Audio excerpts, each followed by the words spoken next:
Good morning, friends. I have a new Lion Brand kit. I've gotten so carried away, I just haven't even gotten to recording it yet. And, I'm starting off the day today and really gonna crank out a lot on it. I just know it because I already have in like 2 days. So I'm like, I better get to recording. Let me tell you all about it. So these are the yarns that I'm going to be using for it, and I'm going wild with the color. So the Gopher Faux,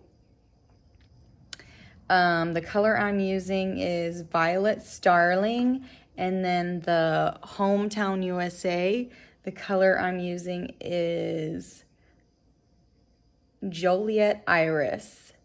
And the Hometown USA is super bulky, and the Gopher Faux is super bulky, 6 weight. So let me show you what I have done already. I submitted for this design Monday of September 14th, and then the following Tuesday, I got a notification that the yarn was being shipped, and then the following Tuesday it was delivered. And once it arrived, I was working on something else, and so I tried to finish that up. And then I was like brainstorming because I haven't done any top down or raglan style. I've made some, but I've never designed any myself. And I know there's like a lot of math involved, and I kind of was hoping like I could get numbers for all sizes before. So I started brainstorming and doing research on the resources that I've already been hoarding. And I just found myself frustrated with that. And I spent like a whole day doing that. That was October 4th, Sunday. And so when it came to Monday, I was like, I'm just going to start. That seems to be what works for me. I just make the thing and then jot down the notes from me making it and then grade from there. So that's what I'm going to do. Like, I'm just going to stick to what I'm used to. And so I just started, and I got through all the yoke yesterday, and now it's just like a bunch of knit. But I am concerned of like whether I'm going to run out of the fur yarn. I guess I just didn't guess enough on that. And I was going to try and avoid any shaping with it being a coat, but I think I might have to do some for yarn purposes, but we'll see as today goes. I definitely think that I ordered enough Hometown USA. It's just the fur I'm not going to have enough of. Like I said, let me show you what I've done. I already know I'm going to have to go back some. Here she is. So yeah, I realized I didn't do enough of the Hometown USA here to make such a difference. It's just looks like fur on fur. It blends so well, especially with me wanting to go monochrome with the colors.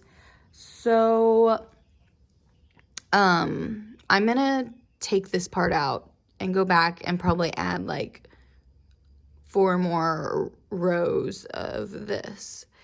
I have it on the cord, so I can't exactly show you, but I did take like a couple pictures of whenever I first was starting like the collar area, and once I got the yoke done.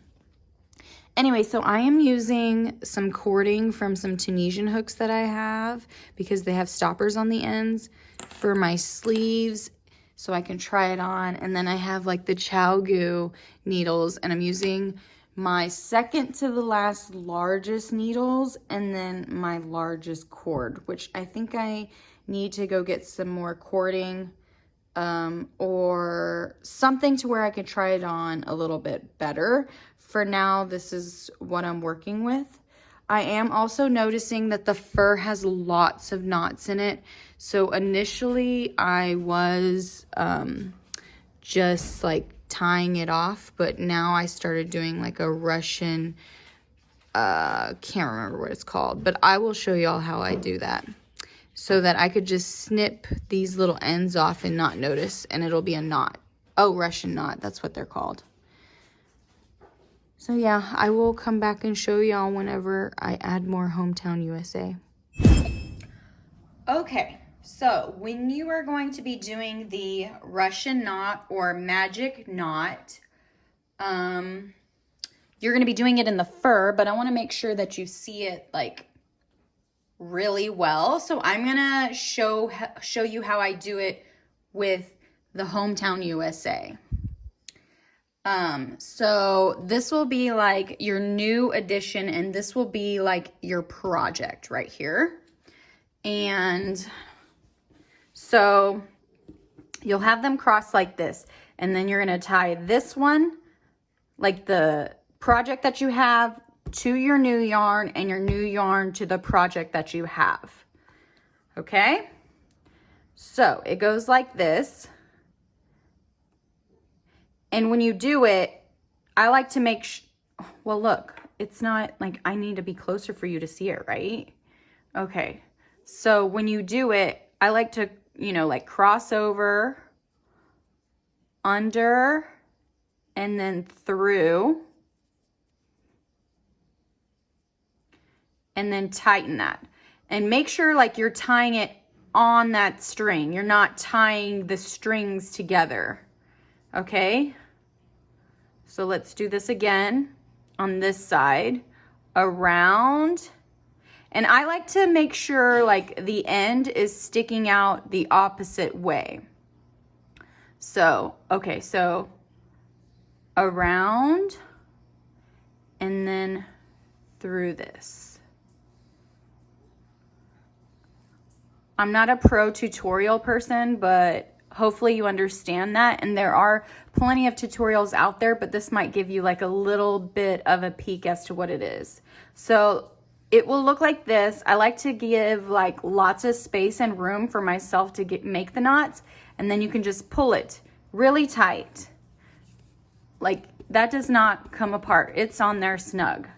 So I didn't even grab any scissors here. Well, pause. Okay, back with scissors. So when you go to snip, you can snip as close as possible as you can, okay? In the fur, it'll be harder to see. You know, here I can actually see it. In the fur, you want to make sure like the fur is the same level as what you already have there, so that it's not like a sunken in batch that you cut. And there is a little knot there that you can see, but honestly, it gets hidden in the project, and we're also sitting here talking about fur. So fur is very forgiving, and it will hide those knots.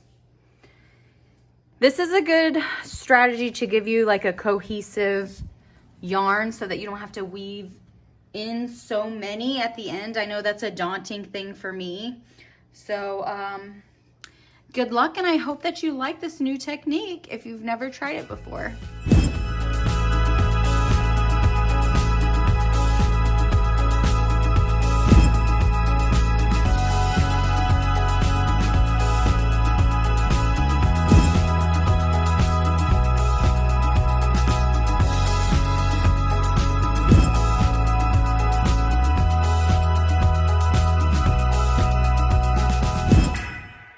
Y'all, I'm at like the last 5 rounds of the second sleeve, and I've hardly videoed like anything.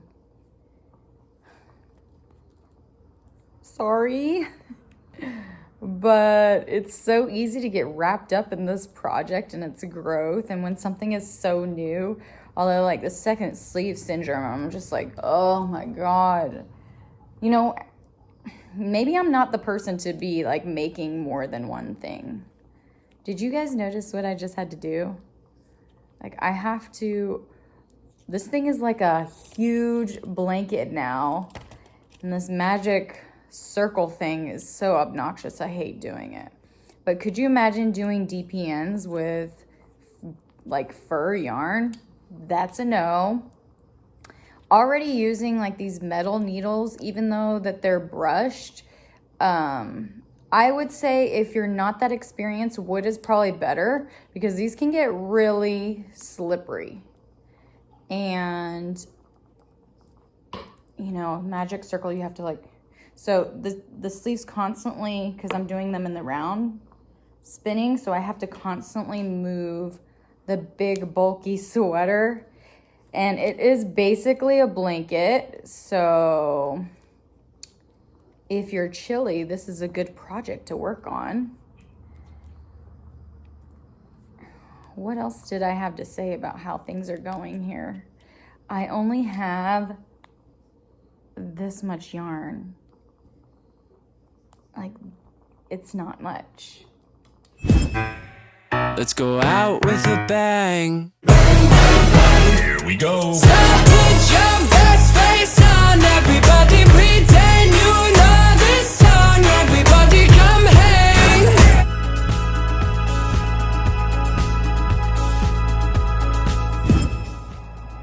I got up for the sunrise, but it's like a very overcast morning. I mean, I guess this light is okay. I really want to take a picture out in the middle of the street, but I know I can't do it by myself, like with a tripod. Like, how am I going to run out of the way if a car comes? Seriously, an Instagrammer in the wild type of event for that. But I think it would be a really sick pic. So I might wake somebody up. I don't know. We'll see. Ooh, I wish I could have had behind the scenes footage of that just now.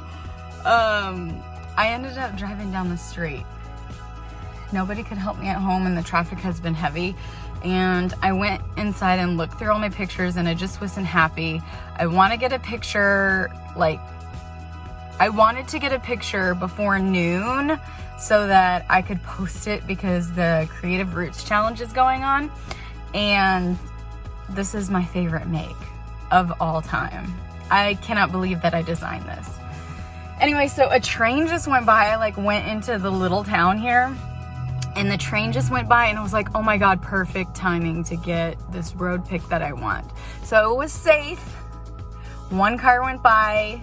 That was it. Not while I was standing in the road, but like, I waited till it went by. And then another car was coming, but it didn't want to wait on the train anyway, so it had turned into a side street.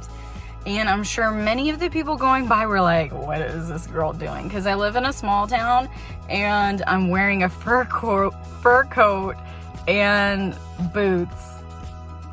And yesterday was like 95 degrees Fahrenheit. So yeah, you know, Instagrammers in the wild type of moment, but it's okay.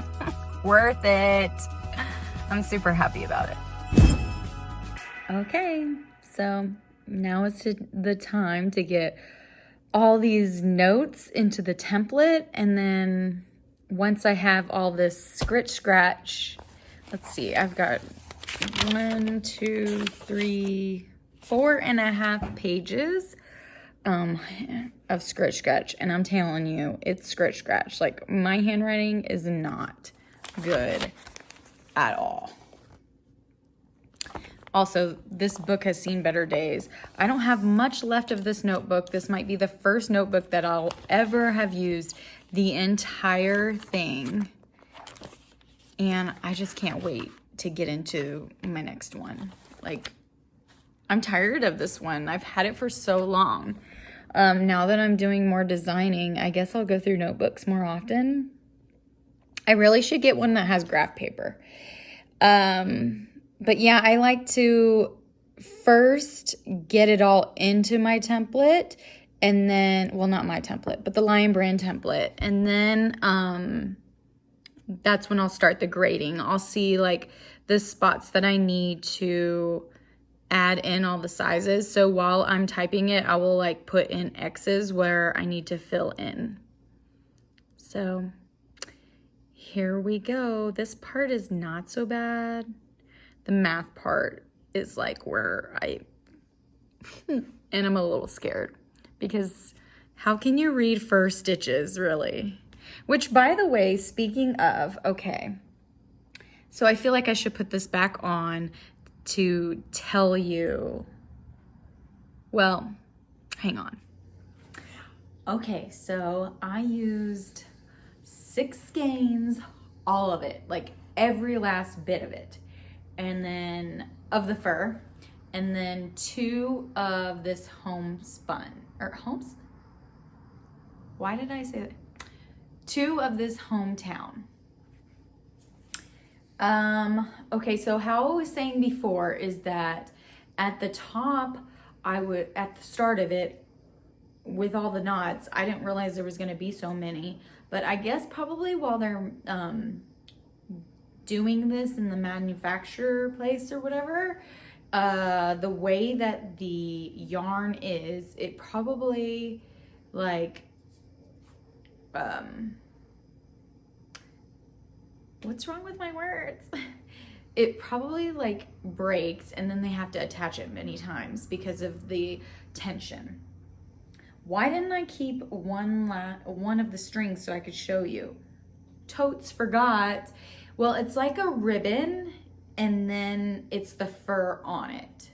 So when you're weaving it in, you just have to make sure that you're under like the ribbon parts to pull it through.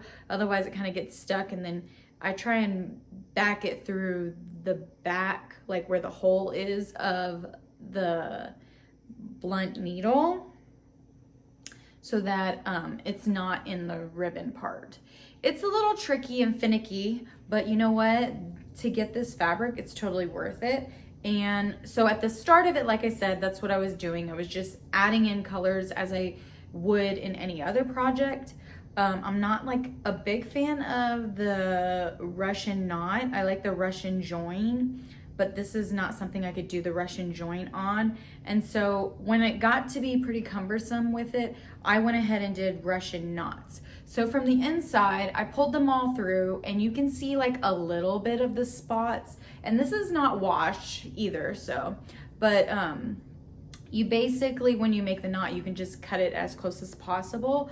But I didn't cut it, like with the fur, it's kind of hard to tell exactly where the knot is, and I didn't want to risk it. So I cut it as close as possible, but it's not a big deal.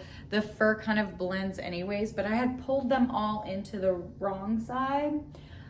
Technically this jacket though could be reversible, because I mean it's the same on the inside and the outside for the most part.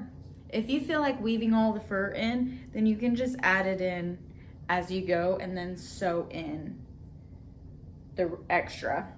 But when you snip the ends, like I must have forgot like this long end, so I can get my scissors, and then I'll cut like at the same length as the rest of the fur here, and that'll blend right in like no big deal. The fur is really forgiving. And okay, so the collar, I just basically did like a double brim. So I made like a rectangle. And so if you have more yarn and you could make a chunkier collar. Just make as many stitches as you want. For how long? Like you could go all the way around this puppy. My husband, he wanted me to make like a big bulky collar around, but this is meant to be like a, brunch with the girls or date night with your significant other. And so I figure you're going to be wearing like a cute outfit underneath that you really want to like showcase anyways, but you want this as a nice accessory to keep you warm too. And it is a big statement piece. So nobody wants to do short rows in knitting, fur, that is. And so it's basically like having a short row there, but not having to do the short row. Like you just fill in that gap there. So I went from like the middle here of my shoulder all the way to the other middle of the shoulder here. So I took the sides, when I folded it in half, I seamed the sides up on each one, and then I seamed the collar straight onto here on the body of the neck.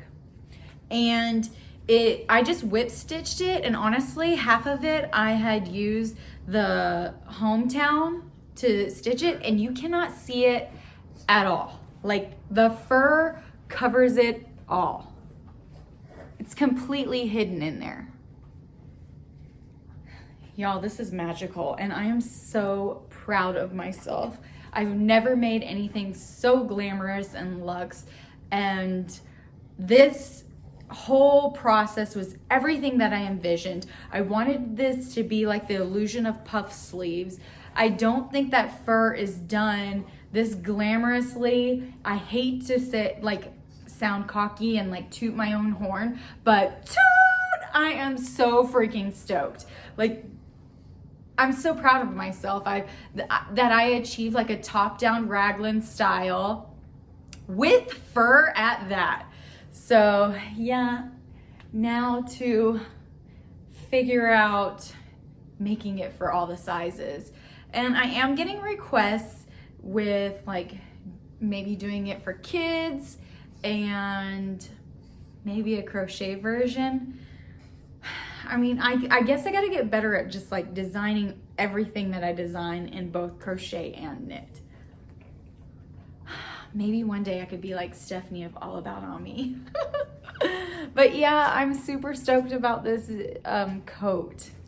So, super soft coat. It's like exactly what its name is. And I'm so glad that I can get some testers this time to try it out. And it's gonna be like a short window, but I hope that they can get it done as quick as I did with not even having to design with it, like just having to make it.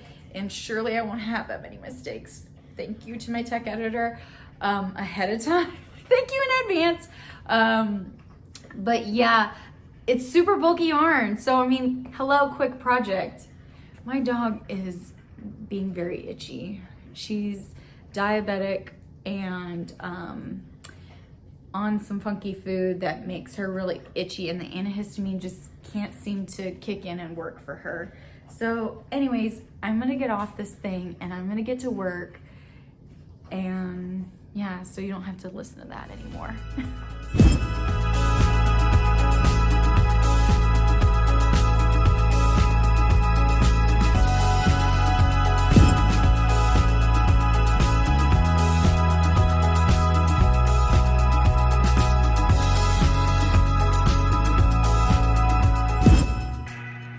My tech editor is amazing. Today is actually her birthday, and she rung it in by working on my design. How freaking selfless. And so she's been getting, I'm making some nachos and I have to heat the meat up, so that's what that was. But she's getting really familiar with knitting and tech editing the knitting, and I'm just enjoying it and appreciating her so much. Most of all of my notes here, which she has something to say about each page. I mean, she's so detailed. I even screwed up on my first page with the picture. Like, I called Hometown USA Homespun. Still got the bubbly bathrobe on my brain, I guess. Anyway, so she's very attentive to those things. Did I say who my tech editor was? Janine of Capital Crochet. Love her. If you don't follow her, do it now. You will not be disappointed. Right now she's doing some Scarftober, like fun. By the time this video releases, that will already have passed, obviously, but it will still be available on her blog, so still available for you to go check out. What was I gonna say? Oh, so all of her notes are basically like just detailed things like spacing and the way that I reference some rows. I mean, I was right on all my math. That's so amazing, like capitalizing things. I mean, I love this so much. There are things when you sit there and stare at a pattern, you just don't realize them. So I actually got carried away when I redid my collar. I totally forgot. I was planning on doing my gauge swatch since I got carried away and didn't weigh it. I just used like the yarn band gauge whenever I started designing the sweater, but I didn't like check my real gauge for the pattern. So, you know, I used every bit of this yarn on this sweater. So I really, I looked it up and there is no Gopher Faux around me. Like, none. All out of stock. So then it just, after I cried to my friends, it dawned on me, hello, Amazon. I mean, I'm going to be paying a stupid price, but it's better than having to cut my coat, because this coat is all the ends are woven in. It's simply perfect. I don't want to ruin it and remake the thing because it's so good the way it is.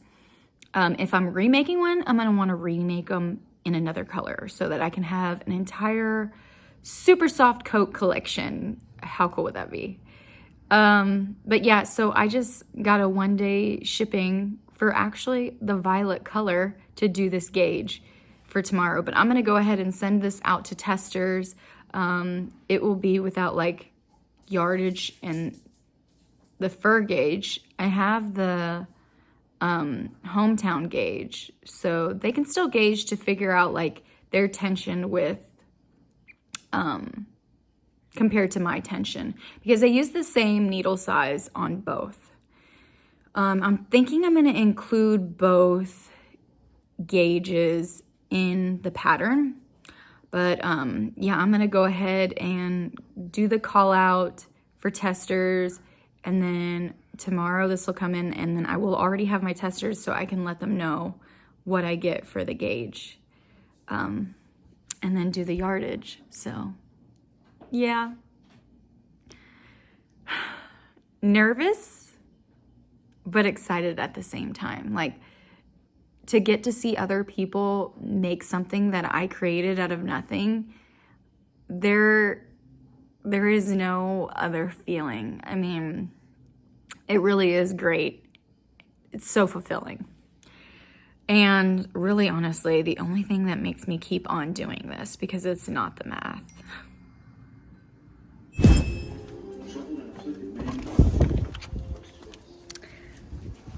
My package has arrived, so I can do my gauge swatch and figure out my yardage and let my testers know. I've got all the testers sorted out, except like 3X, 4X, and 5X. I might not have that following, but I still am going to offer that and add that in there for the kit, you know, just in case. And yeah, let me get this package and I'll get to yarning and show y'all. So I still already have my needles handy. They are on 22-inch circulars right now, but that, you know, that's 22-inch cord. Then I have 4-inch needles, so 22 plus 8, you know, four for each needle. And that's how long my cord is. But I have one more cord that's longer than that. I believe it is, let me see here, 30?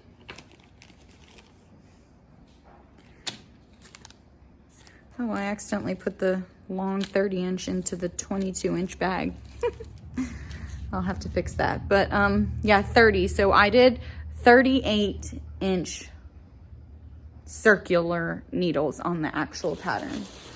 It's so weird because like I never order just one skein. This is such a bizarre thing to do. But yeah, I don't know if I mentioned earlier, there's only 65 yards in each of these skeins. And also the yardage can be different for different color schemes. This one is like one color, you know, but some of them have like multicolor-ish. But it suggests to use 9 millimeters, and it says you'd get 11 stitches by 12 rows for a 4-inch square. So that's originally what I used to design the sweater. I keep calling it sweater, coat. But for the sake of the pattern, I need to be a little bit more exact, and also to figure up the yardage. I need to make one exact 4-inch square and then weigh it. And then I can go ahead and figure it out. Math. Math that I hate, but math that is necessary. Okay, I'm gonna get to it.